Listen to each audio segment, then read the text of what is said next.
Tem uma história que eu adoro contar, que é uma história que o Marshall Rosenberg, quem é o Marshall Rosenberg? Ele é o criador da comunicação não violenta. Ele tem um livro chamado Criar Filhos Compassivamente, né? E nesse livro ele conta, os 3 filhos dele ficaram o ensino fundamental inteiro numa escola que era da comunicação não violenta. Quando o filho mais velho dele precisou de ir pro ensino médio, ele foi pela primeira vez para uma escola que não era da comunicação não violenta. Então o Marshall conta como ele estava ansioso, nervoso, né? Com o filho dele no primeiro dia de aula na educação tradicional, lá no ensino médio. Antes de ele falou, filho, e aí, você tá preparado? Ele, não, pai, não se preocupa, vai dar tudo certo e tal. Ele preparou o filho dele na comunicação não violenta, ele foi respeitoso, né? Fez uma educação super democrática. No primeiro dia dele lá fora no mundo, ele ficou muito nervoso. E aí, quando o filho dele chegou em casa da escola, ele perguntou, e aí, o que aconteceu? Me conta se aconteceu alguma coisa. E aí ele falou assim, pai, aconteceu em uma sala, né? Teve um professor que eu entrei na sala e o professor começou a me chamar de menininha. E aí o Marshall Rosenberg explica que o filho dele tinha um cabelo comprido, assim, um cabelo longo. Então o professor ficou implicando,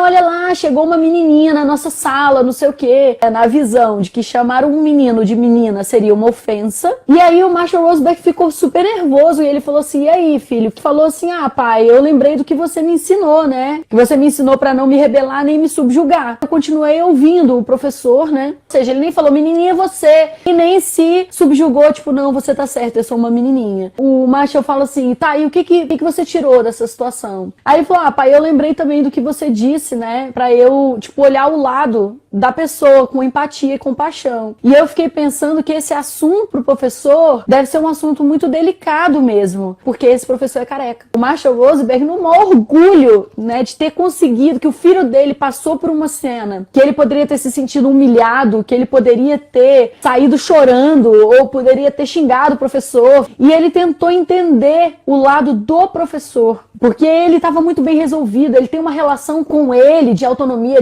de autoestima, de saber que de onde você veio, você é bem aceito, você é amado do jeito que você é. Ele olha para esse professor com compaixão. Eu tenho um cabelo irado desse, deve ser muito difícil para um cara careca. Mas é só para entender, né, que não é a criança não saber lidar com o chefe carrasco, com o professor carrasco. É muito pelo contrário, é ela conseguir lidar através de habilidades sociais, de inteligência emocional. E olha que legal, né? O Marshall não precisou ir na escola para defender o filho dele de ter sido maltratado pelo professor. O próprio menino estava tão preparado, tão bem com ele mesmo, o menino já estava tão tranquilo que uma coisa que poderia ter sido uma agressão para uma outra criança que não estava preparada, para ele não teve esse significado. Então ele estava bem com aquilo e se resolveu. Quem é mais autônomo? Um adolescente que consegue lidar dessa forma, ou um outro que ficaria bravo, arrumaria confusão. Ele poderia ser o início de um péssimo desempenho escolar no ensino médio.